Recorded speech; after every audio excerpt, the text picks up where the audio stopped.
এখনো শুকায় নাই, আবার আমাদের রইসুদ্দিনকে নির্মমভাবে হত্যা করা হয়েছে, ঠিক কিনা ভাইরা আমার? ভাইরা আমার, 1971 থেকে 2024 সাল পর্যন্ত আহলে সুন্নাত ওয়াল জামাতের প্রত্যেকটি নেতা কর্মী রক্ত দিয়ে পিস্তলা করে রাস্তাটাকে লাল করেছে। আজ পর্যন্ত প্রশাসন থেকে আমরা তার সঠিক বিচার করে পাওয়া হয় নাই। প্রিয় ভাইরা আমার, রইসুদ্দিনকে নির্মমভাবে হত্যা করেছে, প্রশাসন নিজে সহযোগিতা করে তাকে হত্যা করেছে। ভাইরা আমার, প্রশাসনকে জানিয়ে দিতে চায়, যারা আপনি যে চেয়ারের মধ্যে বসেছেন 1971 থেকে 24 রাত পর্যন্ত অসংখ্য ব্যক্তি এই চেয়ারে বসেছে, তারা কেউ সম্মানিত ভাবে বিদায় নিতে পারে নাই।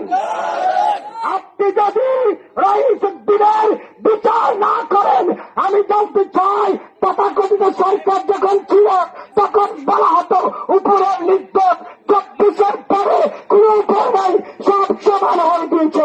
কিন্তু তারপরে আমার বাংলাদেশের হত্যা মামলা কেন নেওয়া হয় না? এদেশে দুনিয়া জানতে চাও। আজকে আমি দেখেছি একটা মহিলা, দুইটা মহিলা একটা পুলিশকে নির্যাতন করেছে, শুধু সংবাদ দিয়েছে, সাথে সাথে পুলিশ মহিলাকে গ্রেপ্তার করেছে। কিন্তু রইসকে যারা নির্মমভাবে হত্যা করেছে, যে পুলিশ বাহিনী তাকে জানি দেয় নাই, যেই আছে তার মামলা নাই নাই, যেই আসাই তার মামলা নাই নাই, সে তাদেরকে এত সঠিকভাবে প্রমাণ দেওয়ার পরে তাদেরকে কেন গ্রেপ্তার হয় না জানতে চাই। বাংলার জনগণ